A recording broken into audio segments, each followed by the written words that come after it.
While you at it peeping this shit, go ahead to youtube.com/waterwave TV and subscribe to that shit. Yeah, you know the waves in it. Baseball when hitting a home run, hit it with the coldest rains. And even on my bad days, I'm a clutch to finish. The track diminished, the booth burnt, hands is itching. Damn. Welcome to a new Waterwave TV interview.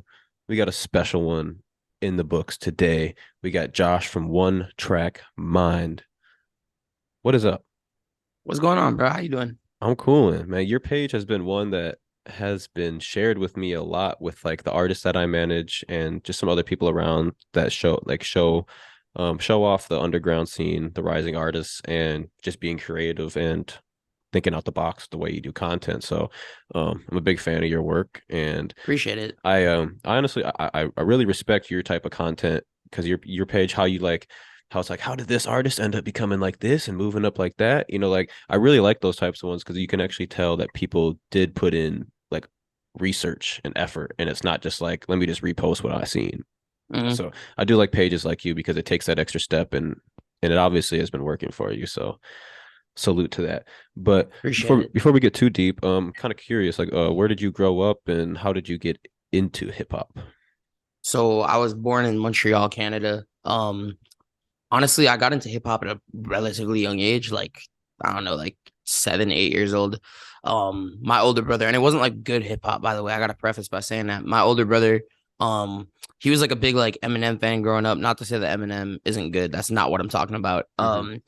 But he was putting me onto like a lot of like these like more pop appeal artists that were like somewhat infused with hip hop because he thought that would be like a good bridge to get me into the genre, which was, but what I came up off of was like, you know, like Chris Webby, Mac Miller, Sammy Adams, all these like frat rap at the time guys. Mac Miller actually had a great evolution, but all these people who were making like this frat rap style of music that had more pop influence. Yeah, that's kind of what I came up off of. And then once I realized that was trash, I kind of really transitioned and took a deep dive into like what real hip hop music is about, you know? I mean, no, Sammy Adams he's not a Canadian guy. He's a New York guy. I don't think so. Sure. I'm not sure. But that's kind of a similar story for I was into Sammy Adams, Hoodie Allen, Mac Miller, those types of things. Like in Eminem, before I even like knew like what was going on, and then eventually I found out about Drake and Wiz Khalifa and Kid Cudi and Kanye and those types of people, and that's kind of, and Chief Keef came out, and then that was kind of like that was crazy. Opened the floodgates for me and whatnot. When did One Track Mind start? Bro, so the idea of it started when I was like 15 years old. I had made an Instagram page, and it was like an idea that kind of changed in path the entire way through, with the end goal always being the same of putting on for underground artists. But when I was like 15, I started an Instagram page called like what year Underground. Was that? Bro, like 2015, 2016 maybe. Okay, so you're still pretty young then, huh? Yeah, I'm 22. Okay. Yeah, but I had started this page. It was called like underground.rappers. I think it's still up on Instagram. It's like a little black and white photo of people in like a crowd. And I was trying to like post this really, really low quality content. I posted for like, I don't know, a couple months straight, and I got no traction, so I just gave up on it. And then I restarted in like 2017 under the name Talent of the Underground. I really grew up like a Facebook page. And then I realized that I was doing this like grimy, like underground lyrical kind of stuff, which is cool, but like I was being super, one-dimensional with it. And I was like, all right, cool, time for a rebrand. Like, what are these popping hip-hop platforms and brands doing? And being from Montreal, I looked to Montreality as like kind of inspiration. So I just looked at their branding and I was like, cool, like clearly Talent of the Underground isn't like the wave that I should be riding right now. So I rebranded, came up with One Track Mind, and then the rest is history. That's fair. What Montreality was an influence on me for sure. Like the way they conducted their interviews when I first started doing them, I was sitting behind the camera, pointing the camera at the artist, popping the questions on the screen without even me saying them. I was fucking with Montreality. They're one of my favorite pages. I haven't seen much from them recently. I'm sure they're still doing stuff though, but maybe they just did like so. I ended up becoming cool with the guy who runs it. As my platform started to develop, he just shows love to like local people that are doing their thing. And I set them up with a DC the Don interview relatively recently, like a month or two ago. At your show, around the time of your show, I'm guessing? Exactly. Yeah, since we're on the topic, let's talk about that. So your first ever show, right? You got DC the Don. which is Yeah. fire because most people when they throw their first shows, it's like their homies headlining or their friends or the artists that they fuck with like on a local level. Um, what was the whole process like kind of in detail of getting the venue, picking the venue, deciding DC the Don is worth it, and bringing him. I watched the vlog, bringing him to Montreal for the first time or Canada for the first time, right? Overall. Yeah. So what had happened basically back in August, my partners on my show were throwing their own independent show, separate of me, on which DC was supposed to perform. It was like DC the Don, Uno the Activist, the Holiday, Big Baby Gucci, and a bunch of other people. Um, and DC ended up getting COVID, so we couldn't make it out to Toronto to do that show. So instead of like, just sending them their bread back and, calling it a day and no DC the Don show, they were like, okay, we're gonna push and figure out another date. The other date kind of coincided with when I had finished doing like some interviews and stuff at Rolling Loud. And I was like shout out to Rolling Loud for having me, by the way. Like I really do appreciate them for having me a lot. But I was a little upset with the fact that I didn't get content in with all the people that I was supposed to, just due to some stupid stuff. Mm-hmm. And I was coming back with the mindset of like, okay, cool, like again, all appreciation and respect to Rolling Loud, but I want to throw my own show so that I can like be in control of the content that I shoot. Mm-hmm. So they had hit me up literally as I was on my way back from Toronto at Rolling Loud. And they were like, yo, we're throwing a show at DC. We want to know if you want to do it in Montreal. Like, let's see if we can make it happen. I was like, all right, cool. Like, let's figure it out. So DC had already been like, me and him had already been cool. Sad Frosty was a close friend of mine. So like there was like a big, bridge between DC and I.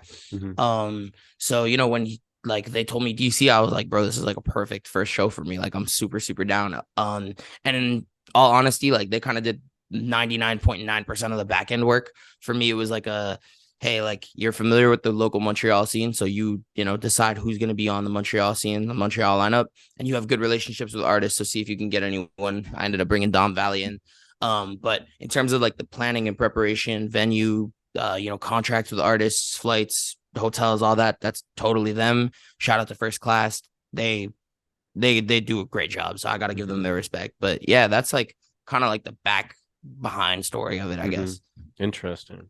Yeah, that's honestly really cool because going to an event like Rolling Loud, I've never been to a Rolling Loud, but I went to Summer Smash.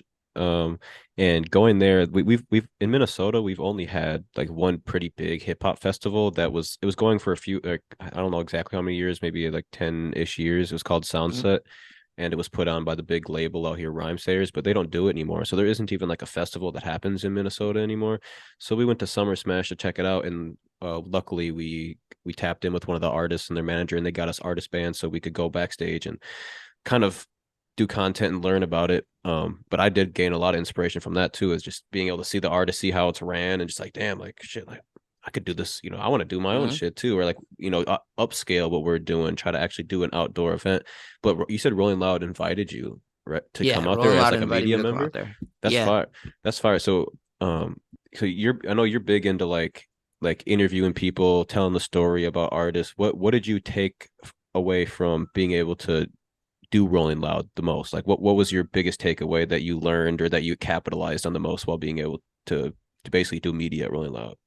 Honestly, it was the Rolling Loud story. Like, not even any particular artist. It was really just like watching how Rolling Loud came from what they were to what they are. Because I do a lot of like when promoting my shows or other shows or whatever, Rolling Loud is like the first thing I turn to see their development and see how I can kind of take away from that to be able to like further add on to the attraction of the videos or the content that I create surrounding the concerts or festivals or whatever it is I'm promoting. And I've tracked Rolling Loud's story like a million times just to see it. Like that's the second Rolling Loud I've been to. But the first one where I was actually invited. And just seeing it kind of like unravel in front of my eyes was ridiculous. I was like, oh wow, this is actually insane. Do you know what they seen out of you that made them invite you? Like what exactly type of like, because I'm guessing it was like a media pass or it was a media pass. Yeah, it was a very unique situation. It was Rolling Loud Toronto, right? So like there's not a lot of Canadian media platforms. Like you got Six Buzz, you got Montreality, but you don't have like a crazy amount of other ones outside of that. So I had hit Jake, who manages Snot. And I was like, and Eam Triplin, by the way, who's one of my favorite artists. And I was like, yo, I seen Snots on the lineup. Like, what's the word? Like, who could I hit at Rolling Loud? He's like, oh, Snot's publicist is Rolling Loud's publicist. Let me throw you guys in a group text. So I just asked her. I was like, yo, like, can I come through and do media there? She's Mhm. like, yeah, absolutely. And I pulled up and yeah, All it was right. cool. That's crazy because Snot signed a 300 Entertainment, and 300 Entertainment rep is from Minnesota, and he got us media passes through Snot as well at Summer Smash. That's fire. That's crazy how that just like linked up. But that was one thing we got to do there. But I know you kind of have a mixture of content. You definitely specialize in short form, vertical, quick to the point type of content. Mhm. But I have seen you've been dabbling in the listening to music lives and the YouTube and whatnot. YouTube has a lot of views, but I did know or a lot of subscribers, and I noticed that it was like a lot of the YouTube shorts type stuff that were Mhm. the ones that go viral. What's your opinion on long form versus short form content as a media brand like yourself? So long form is really good for building a loyal subscriber base, loyal fan base, all of that. And I'm trying to like really get in my bag on that because like I really like, as much as I am appreciative of the audience I do have, I would love to, you know, widen it and make it more of like a community rather than like one-offs of people that are coming and going. Mhm. But you know, short form, if you know how to build a community off of it, which I think that I've done a decent job at, you can definitely see that same success. Just I think that when there's two options on the table, why would you capitalize on only one, you know? Mhm. Yeah, and that's something we're trying to balance because we started off as long form only. Because and one thing I wanted to touch on too, when you started back in 2015-ish era, like that was really ahead of the time of people caring about Instagram and quick videos, funny blog posts, It all that actually type of stuff. wasn't like what I'm doing now at all. Like I wasn't doing this is relatively new. Making the short form content and all that Yeah, I make, that's yeah, not, because I wasn't that's doing way that. ahead of the time. Because even back then, like I don't even know like if you could even upload many videos or long videos or anything like that to Instagram back then, or even they probably Yeah, had no, to be I don't know. square pictures only. Like I don't like Instagram used to be a completely different platform back in the day compared to where it is now. Yeah, I was But doing completely different stuff. yeah, balancing the short form and long form content is something that's hard because we started off as only long form, and now we're like, damn, like we'll post a snippet of a podcast that we did, it'll get 5,000 views on our page, and the podcast will have 150. And it's Hmm. like, there's not many people that are interested in sitting through an hour long podcast unless it's an artist that obviously has the fans for it. Hmm. But one thing I think that you have hit really well, and that other brands and media brands like yourself have hit really well is just basically taking that uh where you're explaining the rise of an artist, or is this artist an industry plant, or if you like this artist you should deep dive into that one. Those are the type of ones, the catchy titles, the catchy thumbnails that make me click on the 12-minute video or the 20-minute video. Hmm. Do you and on that topic, do you make all your own graphics? Do you outsource that? And how, what was, because all your thumbnails, cover arts, all that stuff is very eye-catching, definitely like builds the Appreciate it. brand. But yeah, what's your process behind that and the importance of that basically? Super important. Like literally the one thing that I really, really, really pride myself on is branding. Cause after that whole rebrand, I just wanted to have like a clean look to everything that I was Mm-hmm. doing.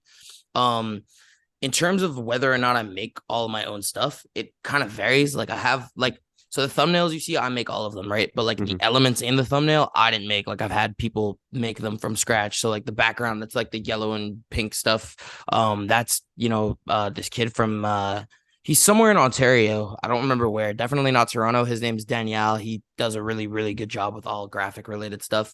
So he made like some graphics for me. On some of my YouTube videos, like they get edited by Pop Visuals, who's my go-to editor, and I just brought on this new guy the other day, so I'm gonna see how he does with some of the content as well. Um, and there's just a bunch of stuff that I do on my own, but I outsource other things that I feel like aren't necessarily in my tool belt. Yeah. So do you have like a team of people at One Track, or is it main like people that are posting on the gram, or even just like talk like handling DMs, handling emails, or is it kind of a one-man show over there? It's not a one man show, definitely not. I have two managers. They kind of line me up with like a lot of the back end stuff that you see. So like when I get when I go to Summer Smash, for example, I had Shaq on the floor with me. He's one of my managers. He's like my day to day. He was able to walk me up on Cole Bennett. He was able to introduce me to hella people that were there. And then I got Kai, who sets up back end deals for me. I currently have a consultancy with Universal Canada. He's working on getting me a few more of those, and couple deals here and there with other music related companies and brands and whatever. So I have that on the management front, and then in terms of like internally, I film and edit all of my stuff at the moment. 99.9% of the time, with the exception of like vlogs and stuff that Pop Visuals edits for me. Hmm. But I'm expanding. I'm working on building. I post everything to the Instagram myself right now, which is why it's kind of slowed down while I've been traveling for the last month. But I'm still trying to stay consistent. Hmm. I think, yeah, one thing that your page, another thing, not one thing, another thing your page is really good at is you have a really good mix of talking about mainstream famous people and the underground scene. And the one thing that's hard for us to balance over here is that we're a very Minnesota centered brand because that's just kind of how we branded ourselves at the beginning. Mhm. Um, and to mix it, like mixing in those like famous artists versus the underground artists, definitely you can tell like, damn, like that may reach double the amount of people, but we like building the brand and the equity of the brand of trying to highlight these artists before someone else does has like a key of like, damn, I'm gonna follow this page because they're the first ones to do it, or I heard of this artist from there first and now everybody's talking about them. So do you have like a pride in a sense of like, I want to be the first one to like break an artist, or like, if I hear about that artist, I think he's fire, I want to be like the first one to like tell his story?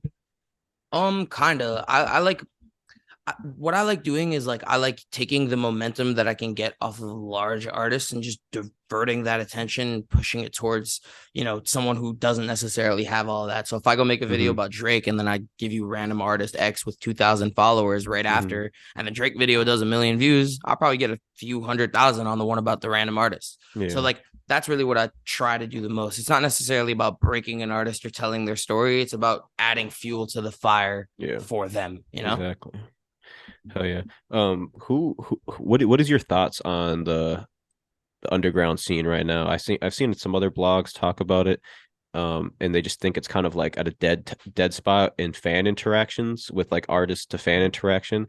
But Mhm. I'm curious to see what your opinion is because like someone I'm thinking of Hyperpop Daily right now. I'm sure you've heard of that page. Yeah, They posted those are my something the other dogs. they posted something the other day and it was like um the game is so boring right now that I have to post 10 Summers McFlurry meals on the page. You know what I mean? Like, Hmm. because no artist, like he's the only one talking to his fans. But what do you think the overall state of the underground scene, at least like in the sense of having shit to talk about? Because obviously everyone's making good music and shit, but Yeah, I think there's always shit to talk about. I think you just got to do your deep dive. Like, honestly, I spend majority of my time just watching interviews of these people, so I could find a story that they told in 2016, and like hmm. it may have done 1,000 views on a YouTube channel, and that's cool. Like it's in an hour long video. I really sit through the hour so that I could figure out.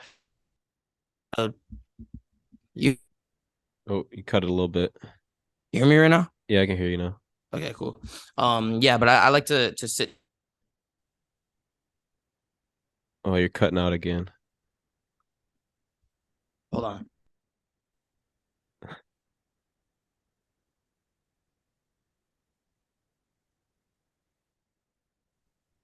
All All right, right, I go ahead. switched AirPods. Do you hear me? Yeah, I can hear you. All right, cool. Yeah, I like to kind of just really sit down and figure out some stuff that an artist may not have spoken about before, or not may not have spoken about before, but may not have been highlighted within their career. So like, I found an old Jace interview when I think it was like right around the time that Premier dropped before 556. And he said that he used to do cover arts for Wabi and Amir briefly in like a literally hour and a half long interview. And I was like, all right, cool. Let me just go ahead and tell that story. And that gave a bunch of people to talk things to talk about because that led to him and YB and Namir beefing. It led to, him. It just led to a whole bunch of stuff. And I ran it back again. I found out Can produced records for Smoke Perp, and I was like, cool. Let me do that. And I just keep doing that. Like that's really what I enjoy doing more than anything. Or who do you like right now in the underground scene overall? Like who's your top five? Top five. I'm gonna give it no particular order because I don't Yeah. like to do that. DC for sure. Hmm. Lucky, Tana, uh,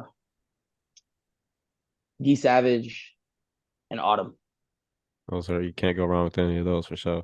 They're all so far. What about like the Canadian scene or the Montreal scene, or I don't know too much about Canada, like the bigger cities and where people actually say like, like that scene, but like, well, what are some names that are that are rising out of there that maybe I've heard of or maybe I should look into? Well, in the underground scene, like on a global scale, that are coming out of Canada, some people that are from there that are making great music, that you might know are Kato's Eye.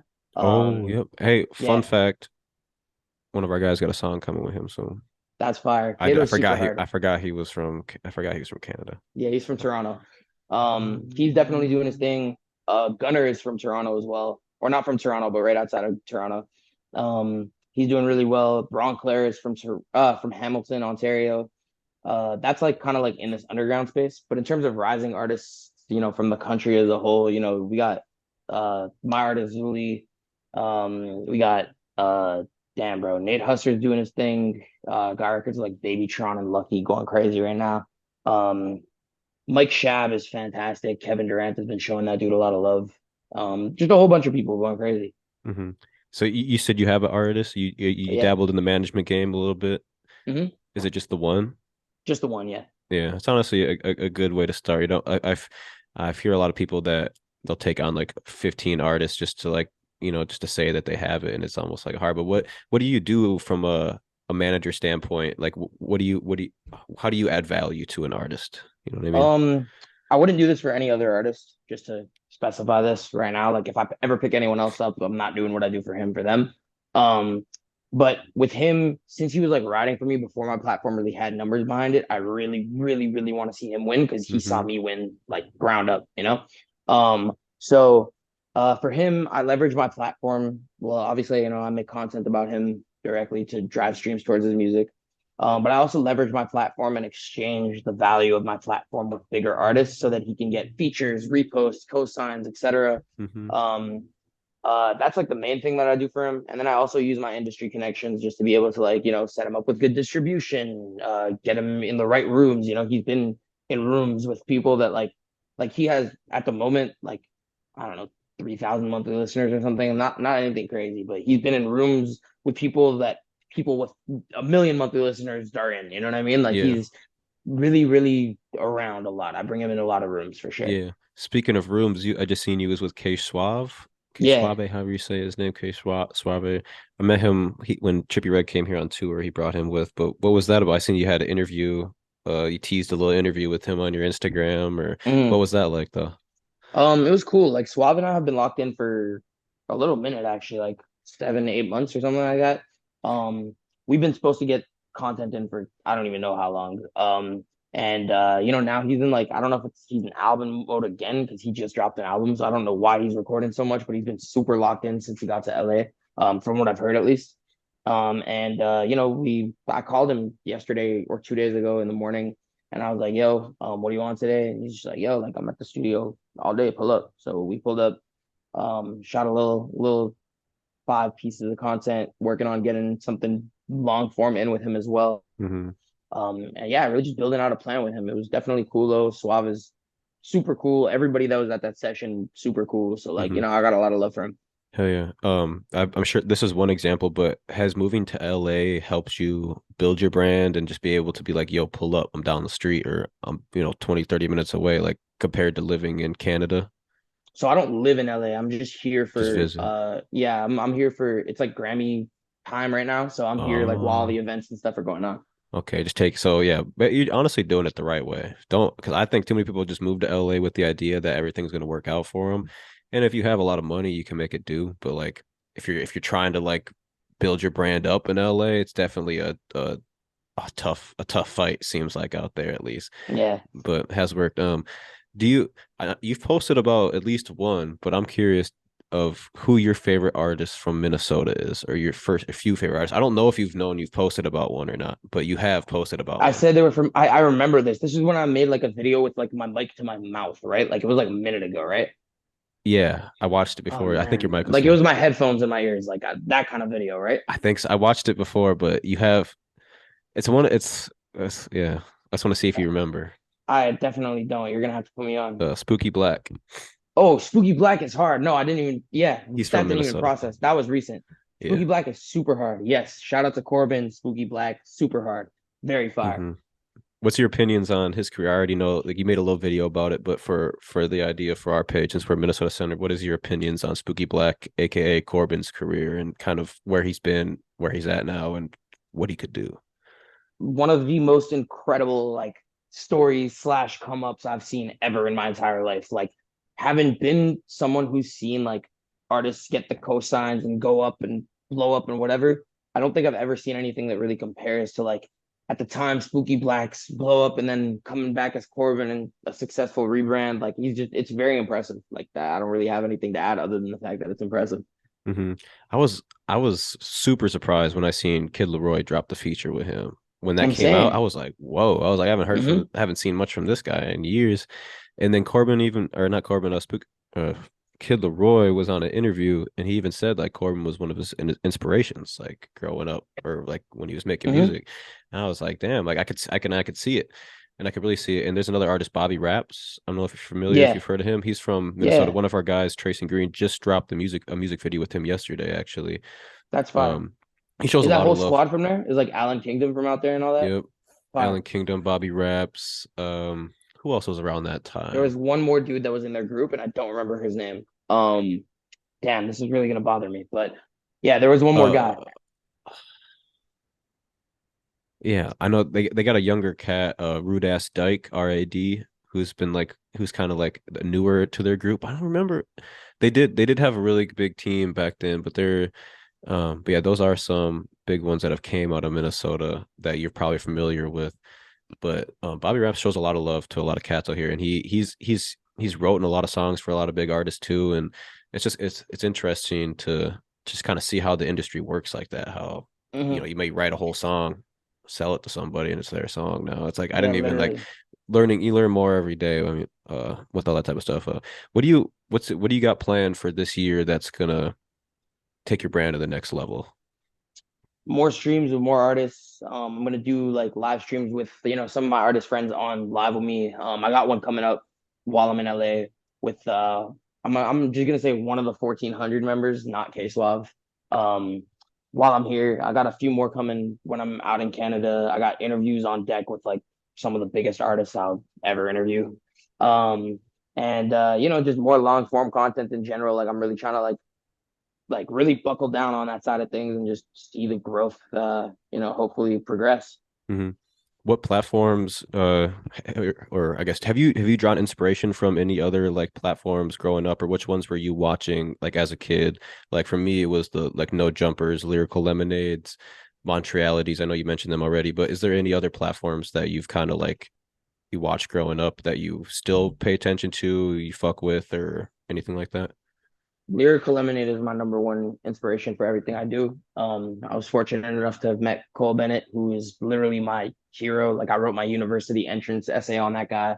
um Super cool guy, and he's showing my platform love, which I'm super super thankful for, like Hmm. throwing us up on his story and stuff. um yeah, that was like the main inspiration for me. But like, I have some YouTube channels and stuff. Like, all the YouTubers I used to watch, or almost all of them, have reached out and shown me love as well. So like Blackie Speaks, Tommy Craze, trying to think, Hello Yassine, Baba Lamb. Like, Baba Lamb I didn't really grow up watching, but that was more in recent time. But Hmm. all these like YouTubers who make cool ass hip hop content, like, yeah, for sure. Hmm. And I know you give artist tips all the time. So I want to send this podcast off with an artist tip, but also a tip for anybody that is trying to start a media page and get to where you are, basically. Offering value. Like I say this in literally any interview I do. Like, this is my number one tip. If you have no money, no connections, no million streams on a song, no million followers on a platform, whatever it is that you're trying to build, and you're trying to connect with somebody to be able to help you get to that next level, figure out what it is that they need and learn how to do it and offer them that value. I would not be in the position I am without having learned to do that at a relatively early age. So yeah, that's definitely the thing I would say to take away from anything that I've ever done. Like, that is the thing. There you go. Take one last peek at my notes, make sure I didn't forget anything, but I think that's it. Appreciate you Yeah. coming in. Keep it nice and short. If you ever come to Minneapolis, you'll have to stop by the real podcast setup Oh on the other yeah, side of me, right over there. definitely. You have to come by and we'll do one for real. But it was great to get to know you. I hope all my fans and supporters can tap in with you and get some value out of this. Make sure you go follow at One Track Mind, correct? Just straight one track On mind Instagram, it's on one Instagram. track. But on all other platforms, it's one track M. Mhm. But Instagram, just ONETRACK. Okay, bet I almost fucked it up, but it's in the description regardless. But appreciate y'all. We got a clothing store at 1521 Como Avenue, Southeast Minneapolis, Minnesota. It's where I'm at right now. It's on the other side of this wall. We sell vintage shoes, or we sell vintage clothing. We sell shoes like retros, Yeezys, Nike Dunks, recording studio, all that. Come check us out if you're in Minneapolis. Come check out this guy's page right now. He makes better content than us, so go support it. Go check it out. But I'm out. Peace.